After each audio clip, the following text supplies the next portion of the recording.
प्यारे बच्चों, इस वीडियो में राष्ट्रीय means cum merit scholarship exam Hindi में बात करें तो राष्ट्रीय आय एवं योग्यता आधारित छात्रवृत्ति परीक्षा 2023-24 के लिए विज्ञान का पेपर हल करेंगे। प्यारे बच्चों, ये पेपर हमने लिया है मध्य प्रदेश NMMS एग्ज़ाम 2021 की परीक्षा से।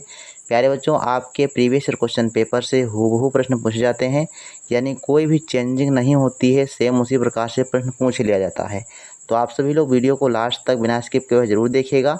एक एक क्वेश्चन को अच्छे समझिएगा, जो इम्पोर्टेंट फैक्ट हो उसको लिखने का प्रयास करिएगा, और हम आपको एक क्वेश्चन के सहारे कई क्वेश्चंस व्याख्या के रूप में बताएंगे, तो आप लोग उसको लिखते चलिएगा। आइए देखते हैं, पहला प्रश्न आपकी स्क्रीन पर है। क्वेश्चन कहता है कि घास में एक विशेष प्रकार का कार्बोहाइड्रेट पाया जाता है जिसे मानव द्वारा पचाया नहीं जा सकता। वह किस प्रकार का कार्बोहाइड्रेट होता है? तो जो अंग्रेजी माध्यम से बच्चे हैं वो इधर आपको अंग्रेजी में लिखा मिल जाएगा, आप इसको पढ़ सकते हैं। उसके बाद आंसर आप कमेंट सेक्शन में लिखिएगा। तो ऑप्शन आपके पास हैं, ग्लूकोज होता है, सेलुलोज होता है, लैक्टोज होता है, फिर माल्टोज होता है। तो प्यारे बच्चों, इसका राइट आंसर हो जाएगा सेलुलोज। जो है ये एक विशेष प्रकार का कार्बोहाइड्रेट होता है जो इंसान उसको नहीं पचा सकता है। इसके बाद है नेक्स्ट क्वेश्चन 2 नंबर, लाइकेन में इनके बीच का सहजीवी संबंध होता है। लाइकेन में इनके बीच का सहजीवी संबंध क्या होता है? ऑप्शन है आपके पास, जीवाणु एवं विषाणु, प्रोटोजोआ और जीवाणु, कवक और जीवाणु, या फिर शैवाल और कवक। तो राइट आंसर बच्चों इसका है कवक एवं शैवाल। D answer the right answer हो जाएगा। नेक्स्ट क्वेश्चन है 3 नंबर, इनमें से किसमें ध्वनि की गति अधिकतम होगी? तो ऑप्शन आपके पास हैं, निर्वात, गैस, ठोस या फिर द्रव्य। अगर आप रेगुलर वीडियो हमारा देखते हैं तो इन क्वेश्चंस के आंसर आपको बहुत ही आसानी से पता चल गए होंगे। तो ऑप्शन आपका सही हो जाएगा सी ऑप्शन। ठोस में जो है सर्वाधिक गति होती है, द्रव में ठोस से कम होती है, गैस में द्रव से भी कम होती है। अगर बात करें निर्वात की, तो निर्वात में ध्वनि की चाल होती ही नहीं, जीरो हो जाती है। 4 नंबर क्वेश्चन की बात करते हैं, तो विद्युत धारा को किसमें मापा जाता है? ओम, एम्पियर, डेसिबल या फिर कूलम्ब। तो राइट आंसर बच्चों सही है बी ऑप्शन। एम्पियर में जो है धारा को मापा जाता है, एम्पियर धारा का मात्रक होती है। इसके अलावा बात करें ओम, ओम बच्चों ये प्रतिरोध का मात्रक होता है, इसको ध्यान रखिएगा, लिख लीजिए आप इस जगह।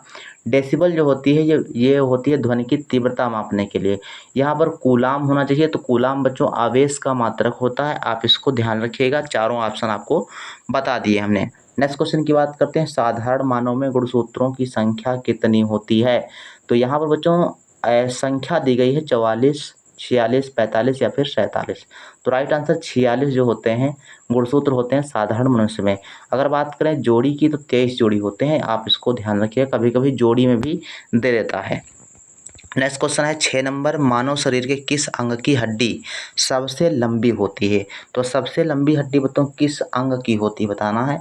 तो ऑप्शन है आपके पास, जांघ की हड्डी, कान की हड्डी और हाथ की हड्डी, पसलियों की हड्डी। तो राइट आंसर बच्चों हो जाएगा जांघ की जो हड्डी होती है वो सबसे लंबी होती है, जिसको फीमर कहते हैं। क्या कहते हैं? फीमर कहते हैं, सबसे लंबी हड्डी। इसका नाम भी कभी कभी पूछ लेता है। अगर सबसे छोटी हड्डी की बात करें तो कान में पाई जाती है और इसका नाम है स्टेपी। क्या नाम है? स्टेपी इसका नाम है, तो आप इसको भी याद रखिएगा। नेक्स्ट क्वेश्चन की बात करते हैं 7 नंबर, उदासीनीकरण क्रिया में क्या बनता है? तो उदासीनीकरण अभिक्रिया में बच्चों क्या होता है? लवण और जल बनता है। तो ए ऑप्शन आपका सही जवाब हो जाएगा। नेक्स्ट क्वेश्चन की बात करते हैं 8 नंबर, ऊर्जा का नवीकरणीय स्रोत कौन सा है? अर्थात ऐसा स्रोत जिसको हम बार बार प्राप्त कर सकें, प्रकृति में असीमित मात्रा में उपलब्ध हो। तो पेट्रोल, डीजल और कोयला ये तो सीमित मात्रा में है, ये कुछ दिन के बाद नष्ट हो जाएंगे, तो बचा हमारा वायु। तो राइट आंसर हो जाएगा डी ऑप्शन। नेक्स्ट क्वेश्चन की बात करते हैं, तो 9 नंबर क्वेश्चन कहता है कि नाइट्रिक अम्ल का सूत्र है।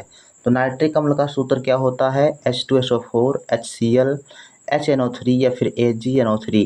तो राइट आंसर है बच्चों, राइट आंसर सी ऑप्शन हो जाएगा। HNO3 आपका जो है नाइट्रिक अम्ल है। अगर ए ऑप्शन की बात करें तो इसमें ये सल्फ्यूरिक अम्ल दिया गया है H2SO4, HCl आपका हाइड्रोक्लोरिक अम्ल दिया गया है। तो आप इन तीनों ऑप्शंस को याद रखिएगा, आप लिख सकते हैं इसको। और नेक्स्ट क्वेश्चन की बात करते हैं, प्रतिजैविक पदार्थ एंटीबायोटिक किसके द्वारा खोजा गया था? तो ये खोजने वाले बच्चों थे अलेक्जेंडर फ्लेमिंग।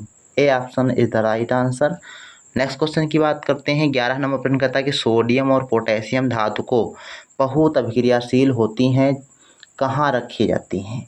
तो ये क्रियाशील धातुएं होती हैं, इनको बच्चों मिट्टी के तेल में रखा जाता है। डी ऑप्शन आपका सही जवाब हो जाएगा। नेक्स्ट क्वेश्चन की बात करते हैं 12 नंबर।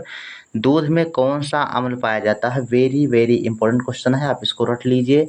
दूध में पाया जाने वाला अम्ल बच्चों होता है लैक्टिक अम्ल। बी आंसर सही है, आप इसको समझिएगा। नेक्स्ट क्वेश्चन की बात करते हैं 13 नंबर, और ये कहता है बच्चों कि इनमें से किसका सर्वाधिक ऊष्मीय मान प्रति कैलोरी होता है? तो लकड़ी, पेट्रोलियम, एलपीजी या फिर हाइड्रोजन। तो कल के ही वीडियो में हमने आपको जो है प्रैक्टिस सेट के अंतर्गत करवाया था, तो इसका आंसर हो जाएगा डी ऑप्शन हाइड्रोजन। ठीक, हाइड्रोजन का सर्वाधिक ऊष्मीय मान होता है। नेक्स्ट क्वेश्चन की बात करते हैं 14 नंबर। मासिक धर्म से ग्रसित लड़कियों को इससे भरपूर भोजन खाने की सलाह दी जाती है। वसा से भरपूर, प्रोटीन, फास्फोरस और आयोडीन या फिर लौह तत्व और कैल्शियम। तो राइट आंसर बच्चों सही जवाब हो जाएगा डी ऑप्शन, लौह तत्व और कैल्शियम से भरपूर जो भोजन है उसको खाने की सलाह दी जाती है। 15 नंबर क्वेश्चन कहता है कि जंग किसका ऑक्साइड है? तो जंग बच्चों होता है लोहे का ऑक्साइड। लोहे पर ही जंग लगता है, और लोहा जब वायु और जल के संपर्क में आता है तब उस पर क्या है, मूर्छा लग जाता है, जिसको जंग कहते हो। और वही आपका क्या है, लोहे का ऑक्साइड है, लौह ऑक्साइड। ठीक है। नेक्स्ट क्वेश्चन की बात करते हैं 16 नंबर प्रश्न कहता है कि धात्विक ऑक्साइड की प्रकृति क्या होती है? कल के वीडियो में हमने इसको बता दिया था। तो आज आप सभी लोगों के लिए ये क्वेश्चन जो है होमवर्क में है, इसका आंसर कमेंट सेक्शन में आप लिखिएगा क्या होगा। 17 नंबर क्वेश्चन का राइट आंसर आप लोग करें, इंद्रधनुष स्पेक्ट्रम का एक उदाहरण है जो इसके द्वारा उत्पन्न होता है। प्रकाश परावर्तन, प्रकाश अपवर्तन, प्रकाश का विक्षेपण या फिर प्रकाश का प्रकीर्णन। तो राइट आंसर है प्रकाश का विक्षेपण। C option is the right answer, मतलब प्रकाश के विक्षेपण के कारण ही इंद्रधनुष बनता है। 8 नंबर क्वेश्चन की बात करते हैं, त्वरण किस प्रकार की राशि है? तो त्वरण बच्चों इसमें आपका दिशा और परिमाण दोनों होता है, तो आपका बी आंसर सही हो जाएगा। अदिश और सदिश राशियों से एक क्वेश्चन आपका मिलेगा। 19 नंबर क्वेश्चन है, इनमें से थर्मोसेटिंग प्लास्टिक का उदाहरण क्या है? प्लास्टिक, बैकेलाइट, पीवीसी या फिर पॉलीथीन। तो जो थर्मोसेटिंग प्लास्टिक होता है वो बी ऑप्शन बैकेलाइट होता है, ध्यान रखिएगा। और नेक्स्ट क्वेश्चन की बात करते हैं 20 नंबर। वायुमंडल में मुख्यतः जिस भाग द्वारा पादप कार्बन डाइऑक्साइड प्राप्त करते हैं वह कौन सा है? जड़, तना, पुष्प या फिर पत्तियों। तो पत्तियों के द्वारा ही क्या है, पौधे कार्बन डाइऑक्साइड प्राप्त करते हैं। डी ऑप्शन सही है। 21 नंबर क्वेश्चन है, बुझा हुआ चूना होता है। तो बुझा हुआ चूना कौन सा है? ऑप्शन आपके पास है CaO, CuO या फिर NaOH, या डी ऑप्शन है CaOH का होल ट्वाइज। तो सही आंसर है डी ऑप्शन, CaOH का होल ट्वाइज जो होता है वो बुझा हुआ चूना होता है। इसके अलावा अगर CaO की बात करें तो ये बिना बुझा चूना होता है। ये आपका बिना बुझा चूने का सूत्र दिया गया है, ये आपका बुझे चूने का सूत्र दिया गया है। अगर NaOH का बात करें तो सोडियम हाइड्रोक्साइड इसको कहते हैं, ध्यान रखिएगा। नेक्स्ट क्वेश्चन है 22 नंबर, बहुत इंपॉर्टेंट क्वेश्चन कहता है कि एक विद्यार्थी जो कि अंतिम बेंच पर बैठा था, सबसे पीछे वाली बेंच पर बैठा है, और उसे ब्लैक बोर्ड श्याम पट्ट पर देखने पर स्पष्ट नहीं दिखाई देता, अर्थात उसको दूर से दिखाई नहीं देता है, परंतु वह जब सामने बैठता है तो आसानी से देख रहा है। वह किस दृष्टि दोष का परिणाम है? तो इसका बच्चों राइट आंसर हो जाएगा डी ऑप्शन, निकट दृष्टि दोष। अर्थात उसको निकट से वस्तु जो है दिखाई देती है लेकिन दूर से नहीं दिखाई देती, तो उस अवस्था में निकट दृष्टि दोष होता है, और इसके निवारण के लिए अवतल लेंस का प्रयोग किया जाता है चश्मे में। ध्यान रखिएगा, ये प्रश्न आपसे पूछता है कि निकट दृष्टि दोष दूर करने के लिए चश्मे में कौन सा लेंस लगाते हैं? तो अवतल लेंस लगाते हैं। पादप जगत और जंतु वर्ग की वो प्रजातियां जो केवल किसी विशेष क्षेत्र में पाई जाती हैं, तो विशेष क्षेत्र की जब बात करेगा तो आपको लगा देना स्थानिक प्रजाति। बी आंसर आपका सही जवाब हो जाएगा। अगर ये कहे कि ऐसी जनजातियां जो कुछ दिन के बाद नष्ट हो जाएंगी या लुप्त प्राय हो जाएंगी, तो वो आपकी हो जाती हैं विलुप्त प्राय जातियाँ, समझ में आई बात, या संकटाग्रस्त प्रजातियों के अंतर्गत आती हैं। 24 नंबर क्वेश्चन की बात करते हैं, कौन सी गैसें अम्ल वर्षा के लिए जिम्मेदार होती हैं? तो ये बच्चों होता है सल्फर डाइऑक्साइड और नाइट्रोजन डाइऑक्साइड।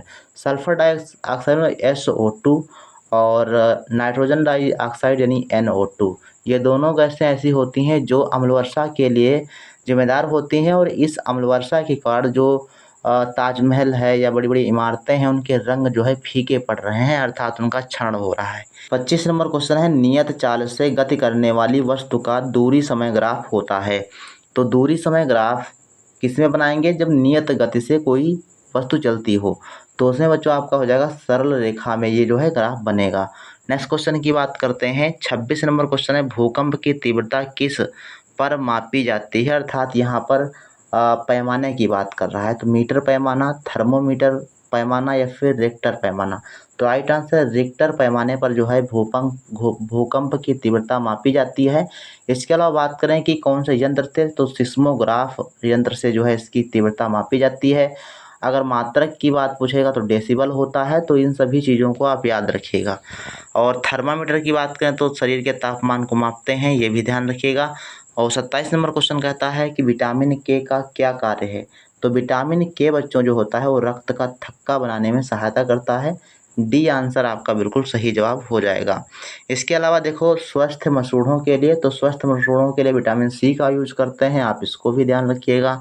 आँखों को बचाना, अर्थात विटामिन जो है ए की कमी से रतौंधी रोग होता है, तो इसमें अगर विटामिन ए दिया होता तो आपका ए ऑप्शन सही होता, आँखों को बचाना। इसके अलावा क्वेश्चन नंबर 28, डीएनए की क्रियात्मक इकाई क्या है। डीएनए आपको पता होगा, डीएनए और आरएनए, तो इसकी कार्यात्मक इकाई क्या होती है, तो जीन्स होती है। ठीक, बी ऑप्शन आपका सही जवाब हो जाएगा। नेक्स्ट क्वेश्चन है 29 नंबर, आँख के किस भाग पर प्रतिबिंब का वस्तु का प्रतिबिंब बनता है। तो आँख के उस भाग पर जिस पर प्रतिबिंब बनता है वो कौन सा भाग है, कॉर्निया, दृष्टिपटल, आँख की पुतली या आइरिस। सही जवाब है बी ऑप्शन, दृष्टिपटल। नेक्स्ट क्वेश्चन की बात करते हैं। 30 नंबर क्वेश्चन में जो दिया गया है कि इनमें क्या एक गैर संपर्क बल है, अर्थात बिना संपर्क के ही बल लग जाता है। गुरुत्वाकर्षण, मांसपेशीय बल या फिर घर्षण बल। डी ऑप्शन इनमें से कोई नहीं। तो गुरुत्वाकर्षण जो बल होता है वो बिना संपर्क के लगता है, यानी मान लो कि किसी वस्तु को हम ऊपर फेंकते हैं तो वो नीचे ही आती है। ठीक, तो नीचे आती है तो उसके संपर्क में तो कुछ है नहीं, लेकिन फिर भी वो नीचे आ जाती है। इसका मतलब है कि ये असंपर्क बल उस पर लग रहा है। ठीक, इसके बाद है नेक्स्ट क्वेश्चन की बात करते हैं। 31 नंबर, एक अश्वशक्ति समान है, यानी अश्वशक्ति में कितने वाट होते हैं। तो राइट आंसर है 746 वाट, सी ऑप्शन सही जवाब हो जाएगा। एक अश्वशक्ति में 746 वाट होते हैं। 32 नंबर क्वेश्चन है कि प्रकाश की किरण जो किसी सतह पर पड़ने पर टकरा कर वापस लौट आती है, तो अभिलंब, आपतित किरण, परावर्तित किरण या फिर अपवर्तित किरण। तो राइट आंसर 32 नंबर में जो हो जाएगा आपका डी ऑप्शन, परावर्तित किरण। परावर्तित किरण का मतलब यही होता है कि मान लो यह समतल दर्पण है और इस पर कोई किरण आई और उसके बाद परावर्तित होकर पुनः वापस लौट गई, तो उसका परावर्तन हो गया। ठीक, तो वो परावर्तित किरण हो जाएगी। डी ऑप्शन सही जवाब हो जाएगा। नेक्स्ट क्वेश्चन की बात करते हैं। नाभिकीय क्रियाओं में किसका उपयोग ईंधन के रूप में किया जाता है। तो नाभिकीय क्रियाओं में बच्चों यूरेनियम का जो है प्रयोग करते हैं। बी ऑप्शन आपका सही जवाब हो जाएगा।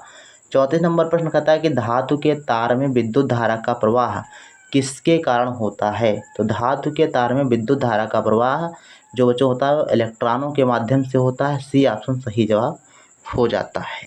नेक्स्ट क्वेश्चन है 35 नंबर, समस्थानिक परमाणु में क्या समान होता है। तो समस्थानिक जो होते हैं उसमें प्रोटॉनों की संख्या जो होती है वो समान रहती है। तो ए ऑप्शन आपका बिल्कुल सही जवाब हो जाएगा। तो आप सभी लोगों को ये वीडियो कैसा लगा और 35 में से आपके कितने क्वेश्चन सही हुए हैं आप लोग कमेंट सेक्शन में ज़रूर लिखिएगा। और इसी प्रकार से और वीडियो देखने के लिए हमारे चैनल को सब्सक्राइब करें। आप लोग वीडियो तो बहुत ही अच्छे से देखते हैं लेकिन हमारे चैनल को सब्सक्राइब नहीं करते, तो आप लोग जो है चैनल को सब्सक्राइब कर लीजिए, आपको अच्छी से अच्छी जानकारी मिलेगी और बहुत ही बेहतर तरीके से आपको NMS एग्ज़ाम की तैयारी करवाई जाती है। तो आप लोग जो है हमारे चैनल का सपोर्ट करें, साथ ही अपने दोस्तों के साथ वीडियो को शेयर करें, वीडियो को लाइक करें।